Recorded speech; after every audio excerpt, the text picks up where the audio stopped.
Assalamualaikum warahmatullahi wabarakatuh. Waalaikumsalam warahmatullahi Waalaikumsalam wabarakatuh. warahmatullahi wabarakatuh. Perkenalkan kami dari kelompok 4 dengan anggota yang pertama ada Mas Fatur Rahman dengan NPM 170. Yang kedua ada Ilham Fatur Rahman dengan NPM 168. Selanjutnya ada Mbak Natasha Nurmanastiti dengan NPM 189. Selanjutnya ada Mbak Mutia Lailin Sabila dengan NPM 200. Yang terakhir ada Mbak Siti Anissa dengan NPM 183. Di sini kami akan mempresentasikan hasil diskusi kami tentang tunadaksa. Baik, yang pertama, apa itu tunadaksa?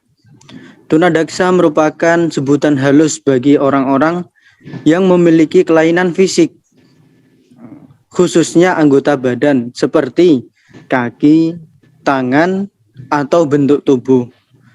Antara anak normal dan anak tunadaksa memiliki peluang yang sama untuk melakukan aktualisasi diri. Hanya saja banyak orang meragukan kemampuan anak tunadaksa. Jadi di dalam kemampuan aktualisasi sendiri merupakan kematangan atau kedewasaan seseorang untuk melakukan atau mengembangkan potensi yang dia miliki. Jadi anak tunadaksa sendiri hanya memiliki kelainan di dalam fisik, akan tetapi di dalam mentalnya masih bisa berkembang seperti orang lain. Untuk selanjutnya, ada dua penggolongan anak tunadaksa, yakni tunadaksa murni yang tidak mengalami gangguan mental, seperti yang disebutkan tadi. Sedangkan yang kedua adalah tunadaksa kombinasi atau komplikasi yang kebanyakan mengalami gangguan mental. Jadi dengan adanya dia memiliki gangguan tersebut menyebabkan dia mentalnya itu tidak berkembang seperti seharusnya. Selanjutnya,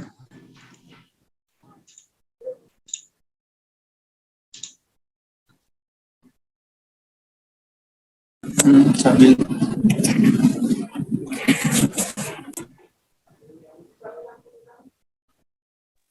Selanjutnya yaitu klasifikasi anak tunadaksa.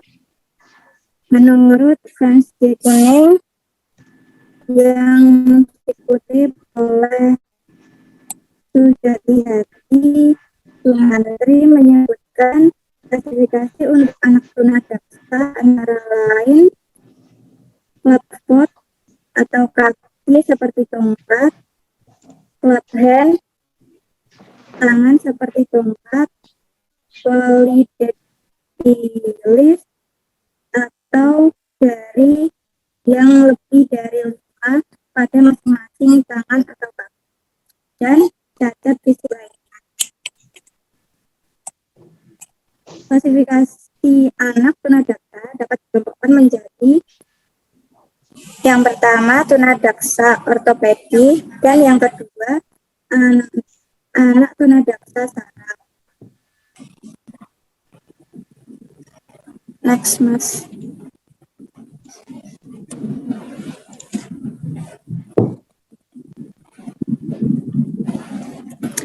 Kemudian untuk karakter dari anak tunadaksa, yang pertama yaitu karakteristik kognitif.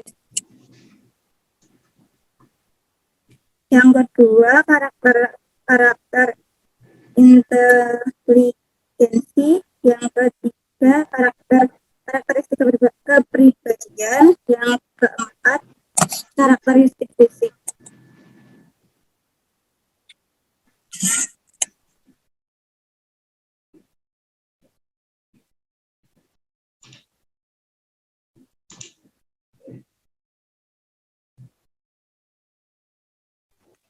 perkembangan kognitif anak tunadaksa.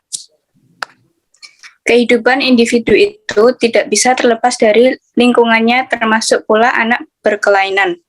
Karena itu, hubungan stimulasi dan respon individu anak berkelainan dengan lingkungan dalam kehidupan sehari-hari ditentukan oleh kondisi kognitif dan motorik dalam hubungannya dengan masalah belajar, pemahaman, dan ingatan. Dalam meniti perkembangannya, manusia mengalami banyak tantangan dalam kehidupan sehari-hari. Proses adaptasi menurut Piaget terdiri dari dua proses. Yang pertama yaitu proses akomodasi dan asimilasi.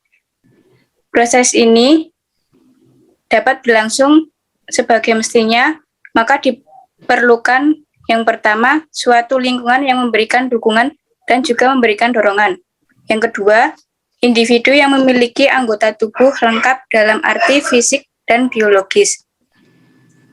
Perkembangan kognitif anak tunadaksa dapat dipengaruhi oleh lingkungan tempat mereka dapat bersosialisasi.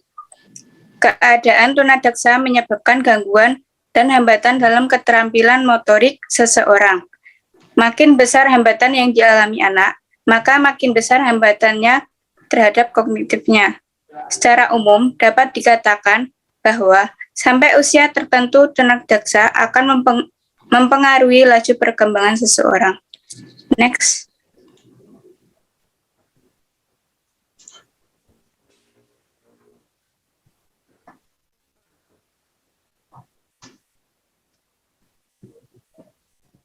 Yang selanjutnya, perkembangan bicara dan emosi anak tunadaksa. Bahasa adalah alat komunikasi yang sangat penting bagi manusia. Dengan bahasa, maka seseorang mampu mengerti maksud dan tujuan seseorang. Dengan bahasa pula, maka seseorang mampu mengungkapkan perasaan, emosi, dan pikirannya. Pada anak tunadaksa, jenis polio perkembangan bahasa atau bicaranya tidak begitu berbeda dengan anak normal. Usia ketunadaksaan ketika mulai terjadi dapat mempengaruhi perkembangan emosi anak tersebut. Apabila terdapat orang tua yang selalu bersikap melindungi secara berlebihan, maka anak ketunadaksaan mengalami ketergantungan. Anak tunadaksa yang sudah sejak kecil mengalami ketunaan, maka perkembangan emosinya secara bertahap. Namun yang setelah dewasa mengalami ketunaan, maka akan memberikan dampak yang cukup besar untuk perkembangan emosinya. Karena anak mereka pernah merasakan kehidupan normal sebelumnya. Oleh karena itu, dukungan dari orang sekitar dapat memberikan pengaruh yang baik untuk anak tunadaksa, apalagi orang tua yang bersikap melindungi secara berlebihan, maka akan menyebabkan anak tunadaksa tersebut mengalami ketergantungan. Next.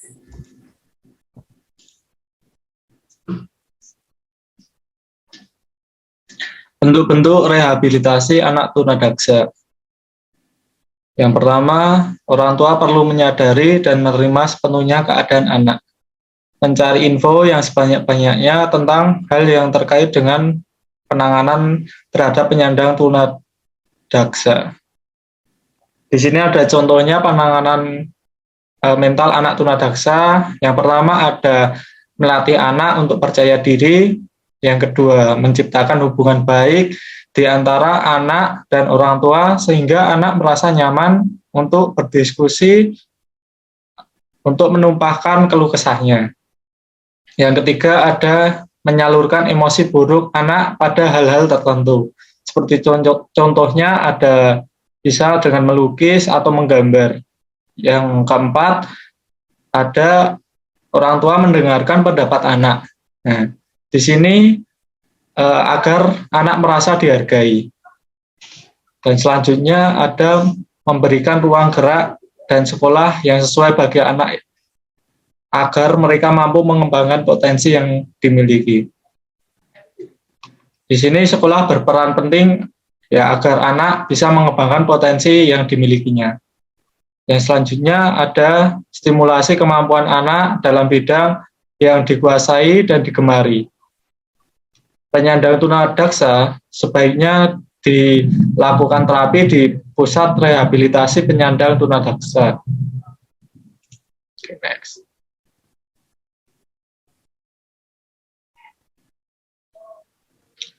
Fasilitas-fasilitas yang tersedia di pusat rehabilitasi penyandang tunadaksa. Yang pertama ada fasilitas medis, dan yang kedua ada fisioterapi. Nah, kegunaan fisioterapi ini untuk rehabilitasi atau terapi untuk meningkatkan gerakan, mengurangi rasa sakit, dan mempercepat proses penyembuhan dan meningkatkan kualitas hidup. Nah, yang terakhir ada terapi okupasi.